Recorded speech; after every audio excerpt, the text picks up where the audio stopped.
साथियों, जय हिंद, जय भारत। मैं मदन लाल आज़ाद, संस्थापक संयोजक ठगी पीड़ित जमाकर्ता परिवार और all India bike board taxi union. आज दिनांक 10 मई 2025 को आपके समक्ष प्रस्तुत हूँ राजधानी दिल्ली से कुछ बड़ी खबरें और ख़ास सूचनाएं आप सबको उपलब्ध कराने के लिए।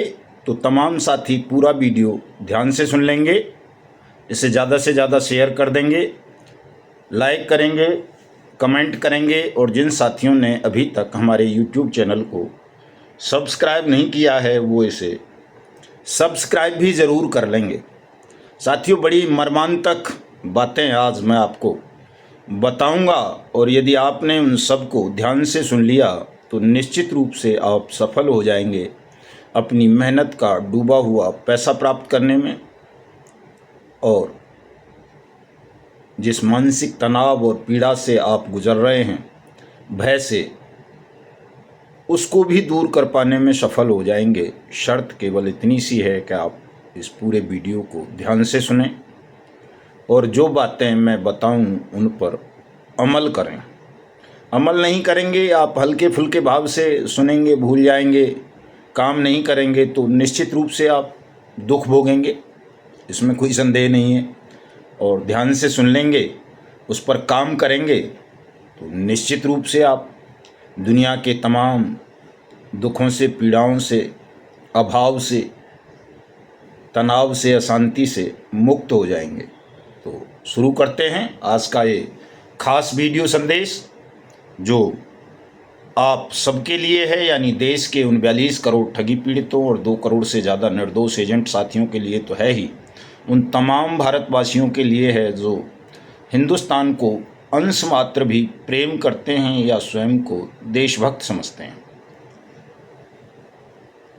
और सबसे पहले तो मैं उन साथियों को संदेश दे देना चाहता हूं जो भयभीत हैं, डरे हुए हैं और जिन्हें ऐसा लगता है कि भुगतान में और उनकी सुरक्षा में बहुत देरी हो रही है। साथियों, ये देरी नहीं है, इसे ये समझिए कि ये एक तरह से तैयारी है ईश्वर की ओर से वो सब करने के लिए जो विधाता आपसे करवाना चाहते हैं। आपका भुगतान तुरंत हो जाए, निश्चित रूप से आप भूल जाओगे तमाम पीड़ाओं को, दुखों को, दर्द को। चूँकि आपको केवल पैसा चाहिए और पैसा मिलते ही आप फिर से किसी न किसी लालच में फंस जाएंगे।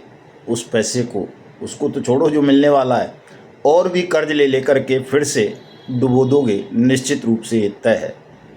क्योंकि आपने पुरानी घटनाओं से सबक नहीं लिया है, आप आज भी जल्दबाजी का और लालच का शिकार हैं। तभी तो ये इतनी बड़ी बड़ी घटनाएं आज भी हो रही हैं कि आज भी ठगे जा रहे हैं, बार बार ठगे जा रहे हैं, ठग योजना बना के ठग रहे हैं। 3 घटनाएं आज मेरे सामने ऐसी आई हैं, उनको बता देता हूं पहले आपको संक्षिप्त में समाचार के रूप में। पहली घटना है साथियों पटना की। सेना के रिटायर्ड वरिष्ठ अधिकारी से 1 करोड़ 90 लाख रुपए की ठगी हुई है।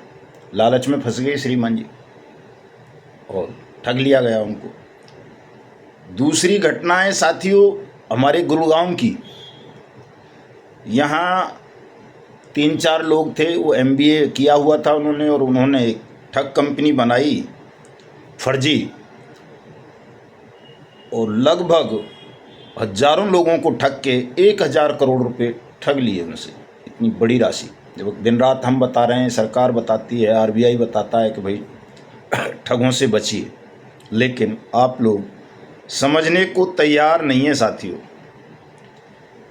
बहुत सारे लोग, कोई राधे राधे करता है, कोई जय श्री राम करता है, कोई बुद्ध रटता है, कोई 786, कोई वाहे गुरु, कोई कुछ। इसको भी साथियों ठगों ने अपना हथियार बना लिया है। और राधे राधे का मैसेज भेज कर, या आप जिस भी धर्म को मानने वाले हो, आपकी धार्मिक भावनाओं का मैसेज भेज करके भी ठग आपके साथ ठगी कर रहे हैं। और जैसे ही आप उस पर क्लिक करते हो, आपका अकाउंट खाली हो जाता है। तो इन तमाम चीज़ों से, लालचों से, वासनाओं से बचिए साथियों। यदि आप ईमानदारी से मेहनत करेंगे परिश्रम से प्राप्त धन से अपनी शारीरिक ज़रूरतों के लिए काम करोगे तो वो पूरी हो जाएंगी। हवस को त्याग दो। झूठ, छल, कपट, लालच, बेईमानी, ठगी, ये अंततः आपको, आपके परिवार को, आपकी संतानों को, आपके राष्ट्र को दुख देंगी, आपको घोर निराशा के गर्त में ले जाएंगी, जहां आपके समक्ष केवल और केवल एक ही विकल्प रह जाएगा, आत्महत्या। तो इससे बचो साथियों। मैं नहीं चाहता कि कोई भी साथी आत्महत्या करे, कोई भी साथी ठगी का शिकार बने, कोई भी साथी अपने जीवन में दुख और तनाव ले। सब तनाव मुक्त रहें। अपने जीवन में जो भी आनंद लिए जा सकते हैं वो लें, अपनी मेहनत की कमाई से। ठग, बेईमानी, चोरी जारी से नहीं साथियों। मेरे मन में हंसी भी आती है लेकिन क्रोध भी बहुत है साथियों। ख़ास तौर से ये सागा ग्रुप और कई कंपनी हैं ऐसी जिन्होंने हमारे युवक युवतियों को लाखों की तादाद में फंसा लिया है। अभी 2 बच्चियों का बलरामपुर से फ़ोन आ रहा था साथियों। स्टूडेंट हैं दोनों, यूपी का बलरामपुर। वो बता रही थी कि उनका ब्रांच मैनेजर उनका फ़ोन नहीं उठाता, रिसीव नहीं करता, और कोड़ में खाज वाली स्थिति ये है साथियों कि वो जिस व्यक्ति का नाम ले रही थी ब्रांच मैनेजर का, उसे मैं अपनी लिस्ट में देख रहा था तो वो कभी लखनऊ वगैरह के कार्यक्रम में आएगा, उसे ही हमने बलरामपुर का जिला अध्यक्ष बना रखा है। राकेश वर्मा कुछ ऐसा नाम है। सबसे पहले तो उस राकेश वर्मा की जिला अध्यक्षता खत्म की जाती है आज और अभी से। वो ठगी पीड़े जमाकर्ता परिवार में जिला अध्यक्ष नहीं हैं। आप सब स्वतंत्र हैं। ऐसे व्यक्ति के लिए, ऐसे व्यक्ति के खिलाफ कानूनी कार्रवाई करवाने के लिए जो आपको ठग कर फरार हो चुका है, या जिसने स्विच ऑफ कर रखा है, या जो जानबूझकर आपको निवेशकों द्वारा प्रताड़ित करवा रहा है, ऐसे किसी भी व्यक्ति को मेरे यहाँ न संरक्षण मिलेगा न क्षमा मिलेगी। मैं तो हिंदुस्तान को ठगमुक्त, बेईमान रहित राष्ट्र राज्य के रूप में देखना चाहता हूँ। उसी के निर्माण के लिए मेरी लड़ाई है, और वो मेरी लड़ाई नहीं है, वो स्वयं नारायण की लड़ाई है, परमपिता परमेश्वर की लड़ाई है। जैसा कि मैंने थोड़ी देर पहले आपको बताया कि ये जो आपको देरी लग रही है कि भुगतान क्यों नहीं हो रहा, भुगतान की गारंटी का अधिकार कानून बन जाने के बाद भी ये साथियों देरी नहीं है, तैयारी है उस महाभारत की, महायुद्ध की, जो आप सबको तैयार कर रहा है हिंदुस्तान को ठगमुक्त, बेईमान रहित राष्ट्र राज्य के रूप में निर्मित करने के लिए। क्योंकि आज आपका पैसा मिल जाए, कल आप देश की, पड़ोसी की पीड़ाओं को भूल जाएंगे। क्योंकि आपको अपने पैसे से मतलब है, एजेंट को सुरक्षा सम्मान से मतलब है, देश से किसी का मतलब नहीं है। देश रसातल में जाए, भाड़ में जाए, मिट्टी में मिल जाए तो मिल जाए, आपको केवल अपना हक चाहिए। देश के प्रति आपका क्या कर्तव्य है, आप उससे कोसों दूर हैं। कि सत्य, न्याय, धर्म, देश, राष्ट्र, इनका भी एक कर्ज होता है आपके ऊपर, और जिसे अगर आप नहीं उतारोगे, इनके प्रति वफादार नहीं रहोगे, तो निश्चित रूप से आप चाहे कुछ भी कर लो साथियों, आप दुख भोगेंगे, सुख प्राप्त नहीं कर सकते। इसलिए तमाम साथी सत्य की शरण में आएं, झूठ को, लालच को, अहंकार को बिल्कुल त्याग दें, समर्पित हो जाएं मिशन भुगतान के प्रति, हिंदुस्तान के प्रति। चूँकि हिंदुस्तान निकट भविष्य में ऐसा नहीं रहेगा जैसा आप देख पा रहे हो। भले ही शासक कोई भी छल करते रहें, 2 और 3, 4, 5 देशों को आपस में लड़ाते रहें, देशों को नहीं, सेनाओं को,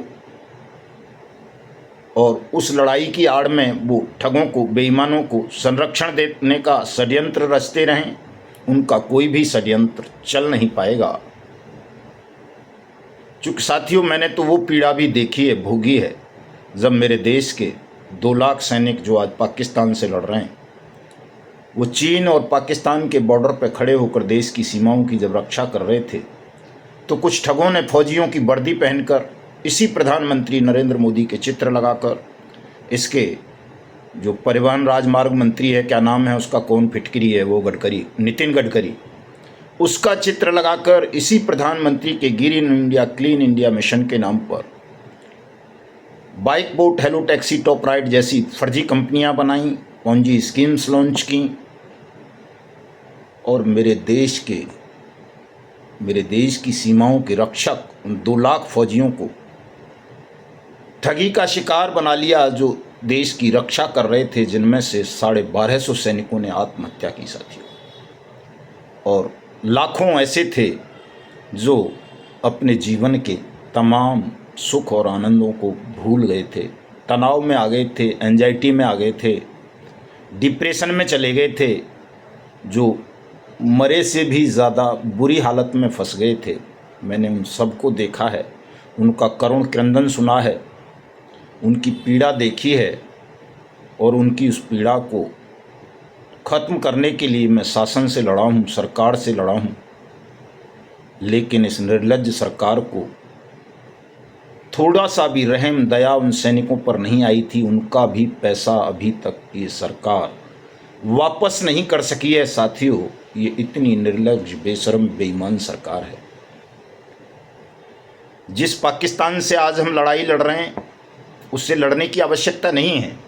पाकिस्तान बहुत पिद्दी सा राष्ट्र है। अगर सेना को कह दिया जाए तो 24 घंटे में समर्पण करना पड़ेगा पाकिस्तान और बांग्लादेश को। मिला लिया जाएगा, हिंदुस्तान में अखंड भारत का निर्माण कर दिया जाएगा। लेकिन ऐसा स्वप्न बेईमान शासक नहीं देख सकते, ना ऐसा प्रयास करेंगे। वो केवल आपको गुमराह करने के लिए एक माहौल बनाएंगे, भावनाओं का ज्वार भाटा लाएंगे, और जो ठोस काम है उसको नहीं करेंगे, जो राष्ट्रहित का काम है उसको नहीं करेंगे। अखंड भारत का निर्माण करना हमारी बहुत बचपन की इच्छा है कि अखंड भारत का निर्माण हो। ये पाकिस्तान और बांग्लादेश की जो सीमाएं खींच दी गई हैं चारों तरफ, जिनकी वजह से लाखों करोड़ रुपए हमें फूंकने पड़ते हैं, वो बचें और वो देश के विकास के काम में आएँ, नागरिक विकास के काम में आएँ। शांति के द्वारा ही, ईमानदारी से, सरलता से हम हिंदुस्तान के अंदर पाकिस्तान और बांग्लादेश का विलय करा सकते हैं, क्योंकि वो हमारे ही तो अंग हैं, कोई अलग थोड़ा ही है। वो जो आज हमें दुश्मन नज़र आते हैं वो दुश्मन नहीं है साथियों, हमारा ही भाग हैं। और उनको यदि ईमानदारी से हमारे शासक प्रयास करें तो दोनों को मिलाया जा सकता है बिना किसी खून खराबे के। और ये जो आतंकवाद का सीमाओं का झगड़ा है, इसको समाप्त किया जा सकता है। लेकिन शासक चाहें तब न। शासक तो तीनों तरफ बेईमान हैं, ठग हैं, और जनता की भावनाओं से खिलवाड़ करना उनकी आदत है, पुरानी शौक है। उनको इसी में आनंद आता है ताकि उनकी सत्ताएं बरकरार रहें, और सत्ता में बैठकर वो राष्ट्रों का खून चूसते रहें। करेंगे इस काम को भी साथियों। ठगमुक्त बेईमान रहित हिंदुस्तान के निर्माण के पीछे ये योजना भी है कि एक अखंड भारत का निर्माण किया जाए, जो शांतिपूर्ण राष्ट्र के रूप में दुनिया का नेतृत्व करे, पुनः विश्वगुरु के पद पर पदारूढ़ हो। ये भी होगा, लेकिन इससे पहले आप सबको ठगमुक्त बेईमान रहित राष्ट्र राज्य का निर्माण करना होगा, और ये ईश्वर की इच्छा है। और ये काम बहुत जल्दी होने जा रहा है साथियों, कोई देर नहीं है इसमें। किसी को घबराने की आवश्यकता नहीं है। ये तैयारियां चल रही हैं हमारी। आप संगठन का विस्तार करें, उन लोगों को अपने साथ जोड़ें जो सच में ईमानदार हैं, जो सच में देशभक्त हैं। अगर आप इन सबको जोड़ने में कामयाब हो गए तो बहुत जल्दी हम हिंदुस्तान को ठगमुक्त बेईमान रहित राष्ट्र राज्य के रूप में स्थापित करते हुए आप सबका पैसा आपको दिला देंगे, भुगतान कर देंगे। चूँकि कानून बन चुका है, कोई नए सिरे से कानून नहीं बनाना है। आप सबको सुरक्षा, सम्मान, रोजगार, पुनर्वास की गारंटी का अधिकार दे देंगे। और उन तमाम ठगों को, चाहे वो कोई ब्रांच मैनेजर हो, सीनियर लीडर हो, डायरेक्टर हो, एमडी हो, सीएमडी हो, या उनके परिजन,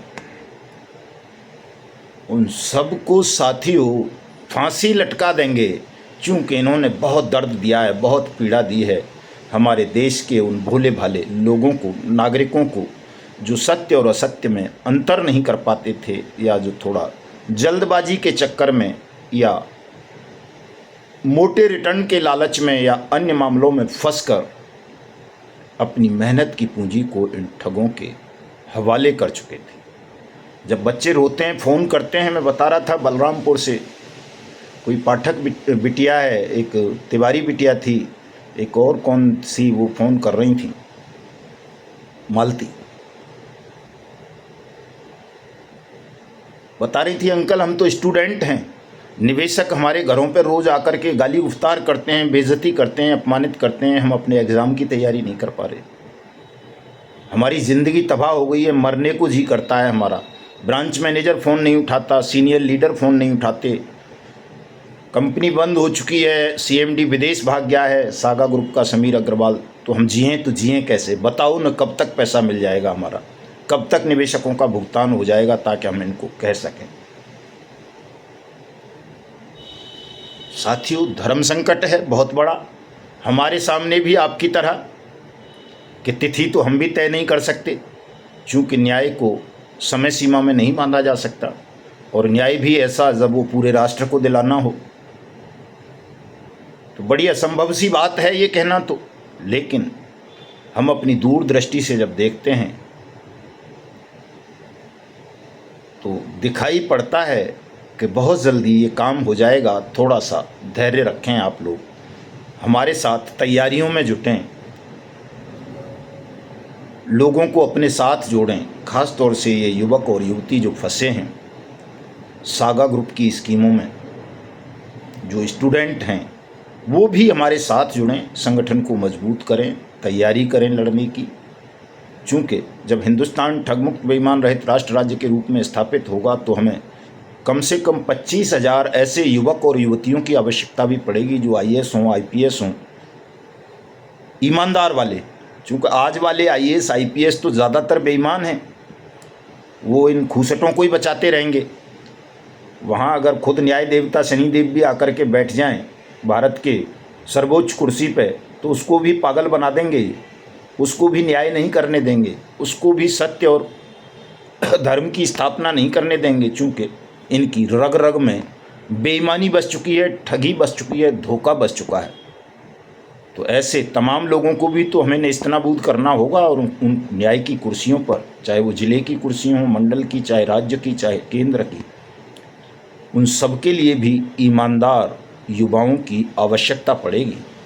तो आप जितने भी युवक और युवती हैं जो ठगी का शिकार बने हैं, वो आज और अभी से ये संकल्प ले लें कि हम जीवन में कभी ठगी नहीं करेंगे, झूठ नहीं बोलेंगे, बेईमानी नहीं करेंगे, पूरी ईमानदारी, समर्पण और सिद्धांत भावना के साथ देश की सेवा करेंगे, देश की उन पावन पवित्र कुर्सियों पर बैठकर जिन्हें इन गिद्धों ने, ठगों ने, बेईमानों ने अपवित्र कर दिया है, दूषित कर दिया है। और वहाँ अगर कोई ईमानदार भी बैठ जाए तो वो ईमानदारी से काम नहीं करता, वो भी छल, चोरी, कपट, झूठ, बेईमानी करने लगता है। तो सबकी आवश्यकता है साथियों। आइए, स्वागत है आप सबका, जुड़िए इस मिशन में। न केवल सोशल मीडिया पर इन चीज़ों को वायरल कीजिए अपनी लड़ाई को, बल्कि ज़मीन पर भी तैयारी कीजिए, क्योंकि 1 लाख साथियों की, सत्याग्रही साथियों की आवश्यकता हमें पड़ेगी संसद की धुलाई करने के लिए। और डेट साथियों तभी तय करेंगे जिस दिन आप 1 लाख मुझे ज़मीन पर दिखने लगेंगे, और 1 लाख ज़मीन पर दिखने के लिए 1 करोड़ लोग सोशल मीडिया पर एक्टिव होने चाहिए, 1 करोड़ हमारे संगठन के मेंबर होने चाहिए साथियों। तो जोड़िए तमाम लोगों को, हमारे जितने भी पदाधिकारी हैं, कंपनी वाइज भी अलग से प्रभारी बना रहे हैं हम। सागा ग्रुप का गिरेंद्र चतुर्वेदी साहब को राष्ट्रीय कोऑर्डिनेटर बनाया है प्रभारी, KBCL कल्पतरू का JP सिंघानिया साहब को बनाया है, सहारा इंडिया समूह का बंसीलाल मीणा साहब को बनाया है, और साथियों की नियुक्ति की घोषणा भी जल्दी हम कर देंगे। तो देश में जो इन 3 लाख कंपनियों ने जो 42 करोड़ से ज़्यादा लोगों को ठगा है, सबको न्याय दिलाना है, सबका भुगतान कराना है, इनमें काम करने वाले तमाम एजेंट साथियों को सुरक्षा सम्मान दिलाना है। और सबसे पहले तो अब हिंदुस्तान ठगमुक्त बेईमान रहित राष्ट्र राज्य के रूप में स्थापित होगा साथियों, तभी आप सबका भुगतान होगा, तभी आप सबको सुरक्षा सम्मान मिलेगा। इस काम को आपने 2 महीने में कर लिया तो 2 महीने के बाद 1 घंटे का काम है साथियों, 1 घंटे में ये सब कुछ किया जा सकता है। लेकिन पहले आपको तैयारी करनी पड़ेगी, जिसे आप देरी समझ रहे हो उसे तैयारी बनाइए, तैयारी कीजिए। मिलता हूँ कल। आज मैं आपसे दोबारा नहीं मिल पाऊँगा यूट्यूब पर या फेसबुक पर, लेकिन कल आपके साथ लंबी चर्चा करूँगा सबके साथ फेसबुक पर लाइव होकर के। फेसबुक आईडी मेरी मदन लाल आज़ाद के नाम से है, तमाम साथी उसे फॉलो कर लेना। ट्विटर हैंडल भी युगांतर न्यूज़ के नाम से है, उसे भी फॉलो कर लेना, ताकि सोशल मीडिया पर भी एक कोहराम मचाया जा सके कि कैसे भारत की सरकार, कैसे मोदी की सरकार संसद द्वारा सर्वसम्मति से बनाए गए अनियमित जमा योजनाएं पाबंदी अधिनियम 2019 की धज्जियां उड़ा रही है, और कैसे देश के शासक प्रशासक बेईमानी करते हुए, छल करते हुए देश के लोगों को लुटने पर, मरने पर मजबूर कर रहे हैं। इसे मेरी चेतावनी भी समझ लें तमाम ठग और बेईमान और ये सीनियर्स लीडर और ब्रांच मैनेजर। मैं आप सबको बताए देना चाहता हूं साथियों कि ढंग में आ जाओ, ईमानदारी से काम कर लो। मेरा क्रोध भगवान परशुराम से कम नहीं है। क्षत्रिय विहीन कर दी थी उन्होंने, क्रोध आने पर 21 बार धरा। मैं केवल एक बार ही ठग और बेईमानों से विहीन करना चाहता हूं भारत माता को। तो अगर सामने पड़ गए, इसमें आपने सहयोग नहीं किया, ठगी करते रहे, छल करते रहे, तो निश्चित रूप से कहा था ना परशुराम जी ने, गर्भ स्रवः रवनिप्यपन सुन कुठार मम घोर। मुझे पूरा याद नहीं है, बड़ा खतरनाक सा है वो चौपाई, लक्ष्मण को बोलते हैं वो। तो समझ लेना कि आने वाली पीढ़ियां भी, संतानें भी ठग और बेईमानों की अपंग पैदा होंगी। ऐसे हालात बना दूंगा ठग और बेईमानों के कि हिंदुस्तान की खुली हवा में सांस नहीं लेने दूंगा एक को भी। जन बच्चा कहते हैं ना, कुल खानदान समेत मिट्टी में मिला दूंगा। इसलिए तमाम लोग जो भी ठग और बेईमान हैं वो छल और धोखाधड़ी को बंद करते हुए समर्पण करें अपने निवेशकों के साथ, अपनी डाउनलाइन के साथ, उनको सहयोग करें। हिंदुस्तान को ठगमुक्त बेईमान रहित राष्ट्र राज्य के रूप में निर्मित करने के लिए हमको भी सहयोग करें, कानून के सामने समर्पण करें, बताएं कहां कहां प्रॉपर्टीज़ हैं जो निवेशकों के धन से ठगों ने खरीदी हैं। वो निवेशकों की प्रॉपर्टी हैं, उन पर पहला अधिकार निवेशकों का है, किसी ईडी, सीबीआई और बैंक का और उसका नहीं है, क्योंकि वो निवेशकों के धन से खरीदी हुई संपत्ति हैं सब, उन पर निवेशकों का अधिकार है। और यही बर्ड्स एक्ट 2019 भी कहता है। इसलिए वो तमाम प्रॉपर्टीज़ को चिन्हित कराओ, सीज कराओ। बर्ड्स एक्ट अथॉरिटीज़ के माध्यम से तमाम निवेशकों की जमा राशि का 2 से 3 गुना धन वापस करवाने में हमें सहयोग करो, अन्यथा साथियों आप सबको राष्ट्र शत्रु अपराधी घोषित करके सजाए मौत का प्रावधान करेंगे हम। तो मिलता हूं कल। जय हिंद, जय भारत।